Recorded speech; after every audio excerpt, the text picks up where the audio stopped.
Good day everyone. We, the second year BSCA student, is here to present to you the topic, the paradigm shift.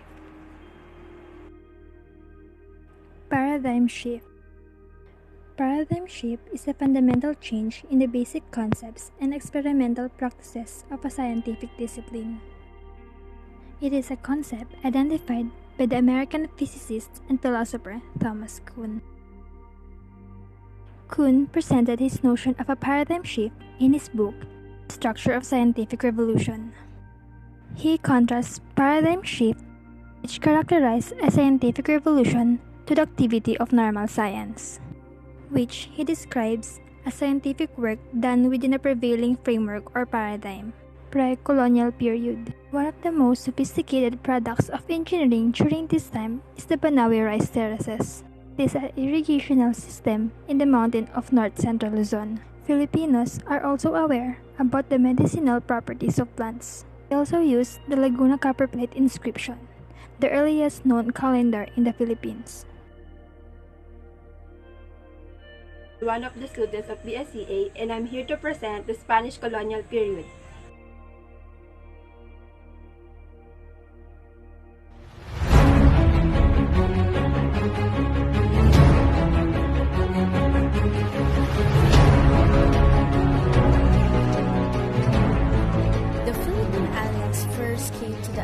Of Europeans with the Spanish expedition around the world led by Portuguese explorer Ferdinand Magellan in 1521. Magellan landed on the island of Cebu, claiming the lands for Spain and naming them to Islas de San Lazaro. He set up friendly relations with some of the local chieftains and converted some of them to Catholicism. However, Magellan was killed by natives led by a local chief named Lapu-Lapu, who went up against foreign domination. Over the next several decades, other Spanish expeditions were sent off to the islands. The invasion by the Spaniards did not begin until 1564, when another expedition commanded by Miguel Lopez de Legazpi arrived. Spain ruled the Philippines for 3 centuries. Her cultural legacy was more beneficial and comprehensive than her political and economic endowments. Several aspects in Philippine culture were influenced. Colonization of the Philippines contributed to the growth of science and technology in the archipelago. The Spanish introduced formal education and founded scientific institutions. During the early years of Spanish rule in the Philippines, parish schools were established where religion, reading, writing, arithmetic, and music was taught. Sanitation and more advanced methods of agriculture was taught to the natives. Later, the Spanish established colleges and universities in the archipelago, including the University of Santo Tomas. Accounts by Spanish friars in 1580s showed that astronomy was already known and practiced. The accounts also give the local names constellations such as Morporo for the Pleiades and Balatik for Ursa Major, among others. In 1687, Isaac Newton included an explicit reference to the Philippines in his classic Philosophia Naturalis Principia Mathematica by mentioning Laconia, the ancient Ptolemaic name for the Philippines.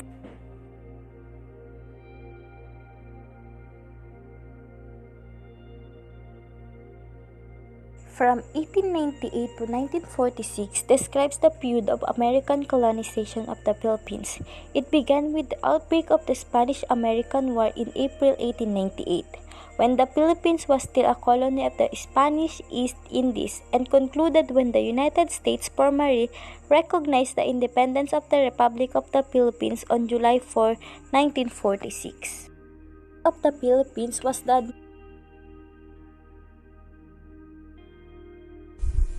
America challenged Spain to a battle which took place on May 1, 1898. This was the Battle of Manila Bay. The American fleet was headed by Commodore George Dewey, while the Spanish forces were led by Admiral Patricio Montojo. The Spaniards were defeated, but this event did not mean the beginning of American colonization. General Emilio Aguinaldo returned to the Philippines from his self-exile in Hong Kong, established a dictatorial government. The biggest accomplishment of this government was the proclamation of Philippine independence in Kawit, Cavite on June 12, 1898. Upon the advice of Apolinario Mabini, the dictatorial government was replaced by a revolutionary government. The Battle of Manila Bay was fought again between America and Spain on August 13, 1898, but this was just a mock battle agreed by both countries in order to protect the honor of Spain. As expected, the battle was won by America. Led by General Emilio Aguinaldo, the Filipinos continued their campaign toward establishing a republic. Malolos Congress was formed and the Malolos Constitution was written by Felipe Calderon. The first act of the Malolos Congress was the ratification of the Proclamation of Independence, which happened on June 12, 1898. The United States and Spain signed the Treaty of Paris on December 10, 1898. The treaty provided that the United States would pay Spain the amount of $20 million as payment for the improvements done by the latter in the country. The authority to govern the Philippines was handed to America. Even from the start, there was friction existing between the Filipinos and Americans. On February 4, 1898, the Filipino-American War broke out. This was sparked by the shooting of a Filipino by an American Guard soldier at Pinaglabanan Bridge in San Juan, Rizal. General Emilio Aguinaldo led the Filipino forces in the fight against the Americans. The heroic act of General Gregorio del Pilar surfaced during the war. He defended Tirad Pass in order to give protection to Aguinaldo. Gregorio del Pilar became the hero of Tirad Pass. Other great Filipino generals who led the fight against the foreigners were General Antonio Luna, General Miguel Malvar, General Macario Sakay, General Manuel Tino, General Licerio Geronimo, General Vicente Lucban, and others. But the effort of the Filipinos in their fight for freedom were in vain. With the capture of Aguinaldo in 1901, the First Philippine Republic ended and the government earlier established by the Americans continued to prevail. On August 14, 1898, America established the military government in the Philippines. General Wesley Merritt became the first military governor.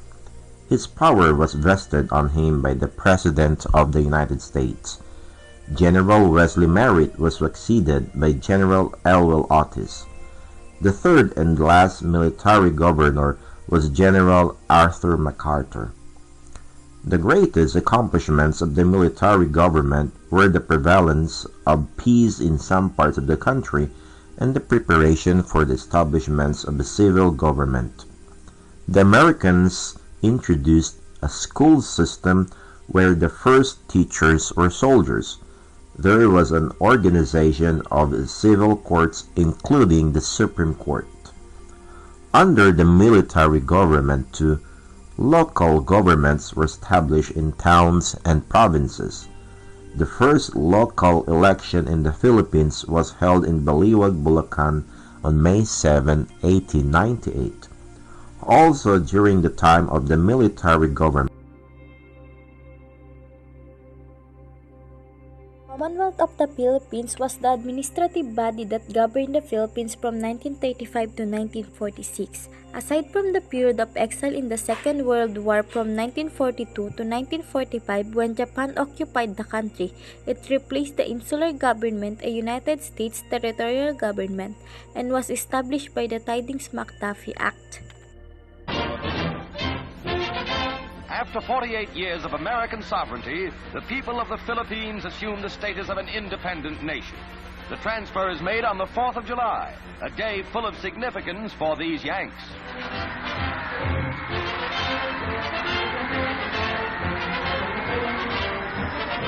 huge crowds jam Manila to watch the birth of the Republic, which regains its independence through the voluntary action of the American people. In a message, President Truman assured our continued support.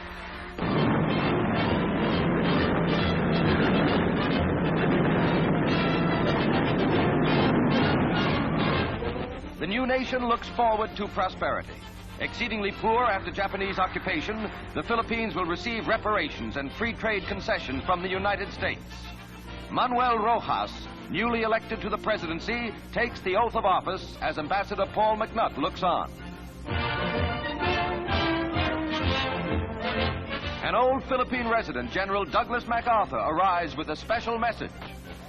48 years ago, this land and this people that I have known so long and loved so well.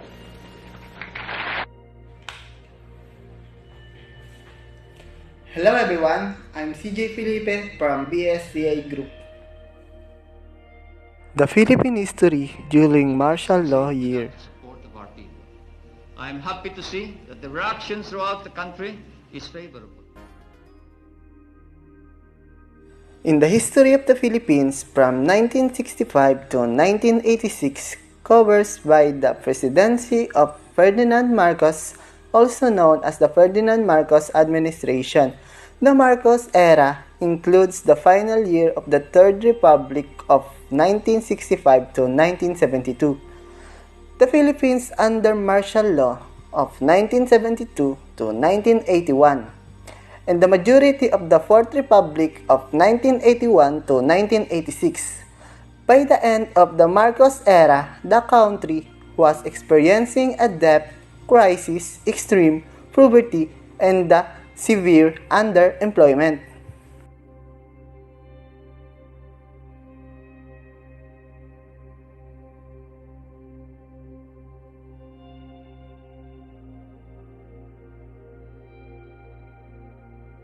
In the year of 1973, Philippines Constitution, Article 15, Section 9, Chapter 1, he declared that the advancement of science and technology should have priority in the national development of education, with the National Science Development Board is the organizing of the project to provide selected high school with the science teaching equipment. On April 6, 1968, he proclaimed 35 hectares in Bicutan, Taguig, Rizal. I'm Annabel Marie Gomez from the BSCA Group. For the continuation of our topic, Marcos Era and Martial Law, he added the Philippine Coconut Research Institution to the NSDB to modernize the coconut industry. The NSDB also established the Philippine Textile Research Institution. The Philippine Atomic Energy Commission of the NSDB explored the use of atomic energy for economic development. Marcos assisted 107 institutions in undertaking nuclear energy work by sending scientists to study nuclear science and technology abroad and providing basic training to 482 scientists, doctors, engineers, and technicians. In his 7th State of the Nation address on January 24, 1972, he spoke about his major development project in reforming section of education. Such projects include research and development school, technical institution, science education center, agricultural college, and vocational high school. In 1972, he created the National Grains Authority to provide for the development of the rice and corn industry to full harness it for the economic of the country. He established the Philippine Council for Agriculture Research to support the progressive development of agriculture, forestry, and fisheries for the nation. It was attached to the Department of Agriculture and National Resources for administration purposes. He provided further support for the promotion of the scientific research and invention with The Presidential Degree Number 49, 1972. This degree contains details on the protection of intellectual property for the creator or publisher of the work. He established the Philippine Atomic, Geographical, and Astronomical Service Administration (PAGASA) under the Department of National Defense to provide environmental protection and to utilize scientific knowledge to ensure the safety of the people. Hi, I'm Eugene Mika Hernandez from BSA Group. In 1979, he constituted the Health Science Center created by Republic Act No. 5163 as autonomous member within the University of the Philippines system to improve the international organization and unity of leadership with its unit, Executive Order No. 519 of 1979. In 1980, he created the National Committee on Geological Science to advise government and private entities on matters concerning developing geological sciences, Executive Order No. 625 of 1980. In 1982, he recognized the National Science Development on Board and its agencies into a National Science and Technologies Authority to provide central direction and coordination of scientific and technological research and development, Executive Order No. 784 of 1982. He granted salaries increases to the people with teaching position in the Philippine Science High School due to their necessity and advancement of national science, Executive Order No.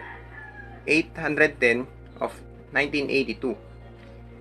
He enacted a law of completion of National Agriculture and Science Research Complex and University of the Philippines at Los Baños, Executive Order No. 840 of 1982.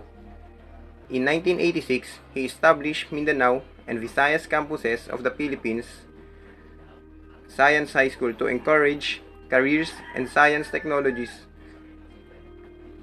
and to be more accessible talented student in Mindanao and Visayas, Executive Order No. 1090 of 1986.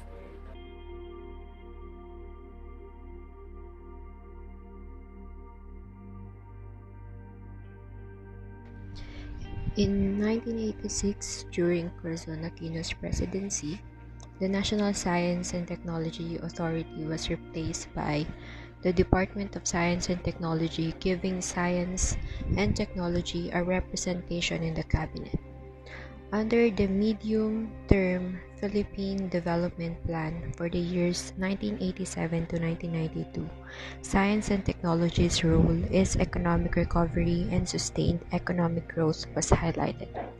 During Corazon Aquino's State of the Nation address in 1990, she said that science and technology development shall be one of the top 3 priorities of the government towards an economic recovery.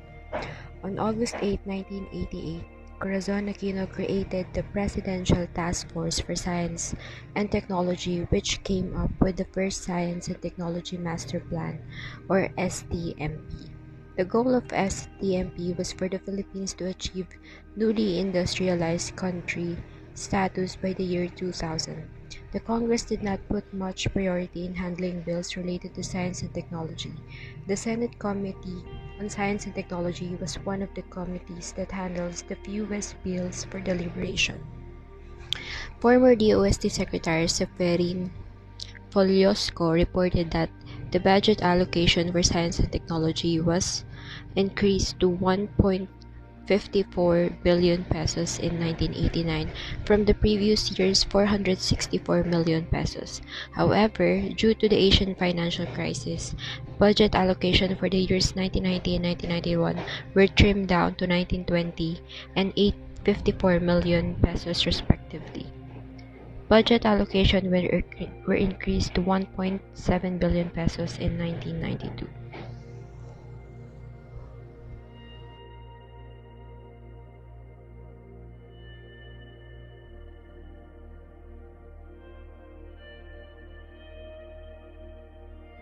During her term, President Corazon Aquino encouraged scientists and inventors to bring the Philippines to its former position as second to only Japan in the field of science and technology. One of the goals of her administration was to achieve the status as being an industrialized country by 2000. She urged that the private research sector form a stronger bond between public research to help jumpstart the progress in the area of Philippine research and development. Ironically, it was during President Corazon Aquino's term and the reorganization of Philippine bureaucracy that Executive Order No. 128 abolished Republic Act No. 3859, also known as the Philippine Inventors Incentive Act. This Philippine Inventors Commission was under the Science Development Board. It gave assistance to Filipino inventors through giving financial aid, patent application assistance, legal assistance, and to help inventors market their product domestically and abroad. Republic Act 6655 or the Free Public Secondary Education Act of 1988 opened doors to free education up to the secondary level. Implemented in the education system together with this was the Science for the Masses program, which aimed at scientific and technological literacy among Filipinos. The Aquino administration recognized the importance of science and technology in the development of the Philippines into a newly industrialized country. Funding for the science and technology sector was tripled from 464 million in 1986 to 1.7 billion in 1992. The Science and Technology Master Plan was formulated which aimed at the modernization of the production sector, upgrading research activities, and development of infrastructure for science and technological purposes. A research and development plan was also formulated to examine and determine which areas of research needed attention and must be given priority. The criteria for identifying the program to be pursued were development of local materials, probability of success, potential of product in the export market, and its strategic nature. The grants for the research and development programs was included in the Omnibus Investment Law. I'm Jamaica Valdez from BACA Group for our continuation of our topic, Fifth Republic Fidel Ramos. There were noticeable improvements regarding science and technology as stated in President Fidel Ramos' State of the Nation address. In his third SONA, there was a significant increase in personnel specializing the science and technology field.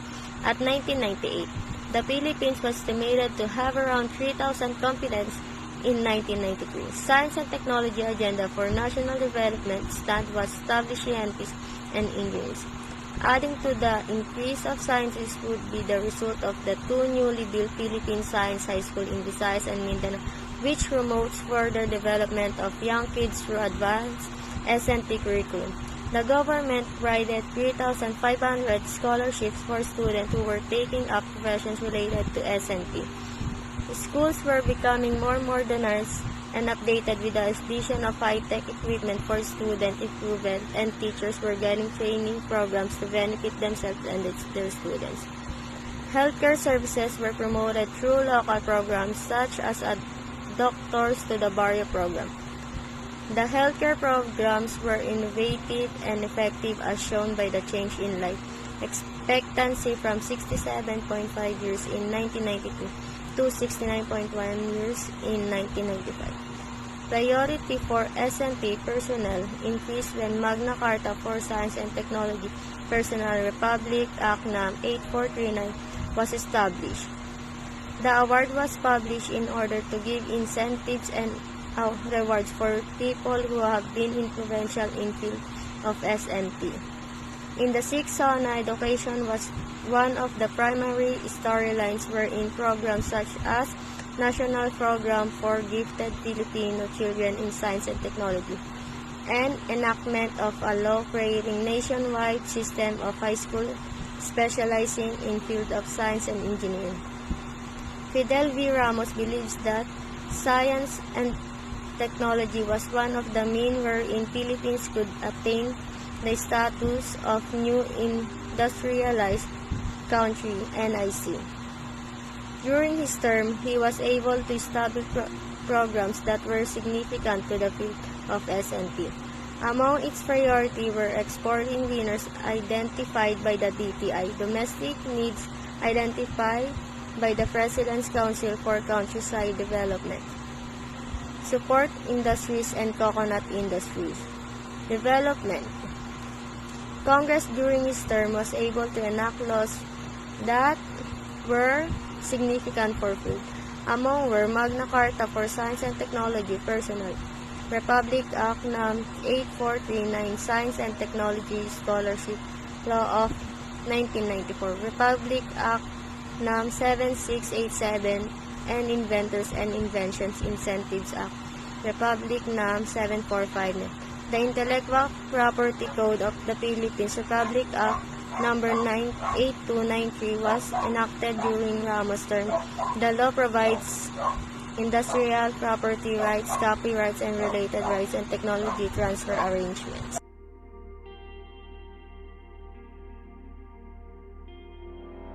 In President Joseph Estrada's term, the major legislation that signed the Philippine Clean Air Act of 1999, Republic Act No. 8749, which was designed to protect and preserve the environment and ensure the sustainable development of its natural resources, and Electronic Commerce Act of 2000, Republic Act No.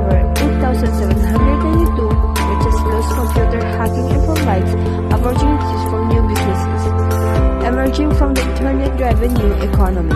Aside from this, in this first State of the Nation address, President Estrada launched a full-scale program based on cost-effective irrigation technologies. Is also announced that dole-outs are out, which meant basic healthcare, basic nutrition, and useful education for those who want but cannot afford it. Lastly, he said that they would speed up the program to establish one science high school in every province.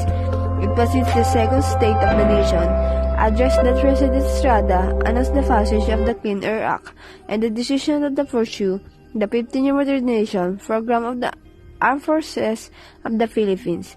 His last State of the Nation address pushed for the advancement of industries and school into the Internet age, as well as the announcement of the passage of the E-Commerce Act.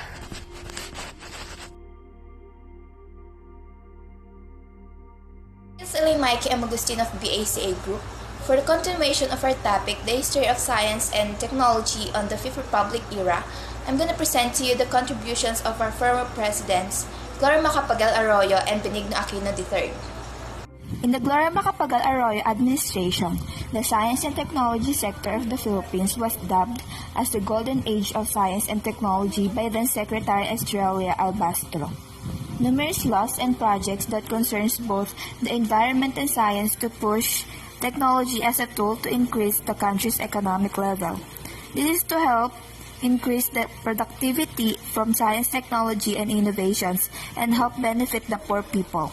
Moreover, the term Philippinnovation was the coined term used in helping the Philippines to be an innovation hub in Asia.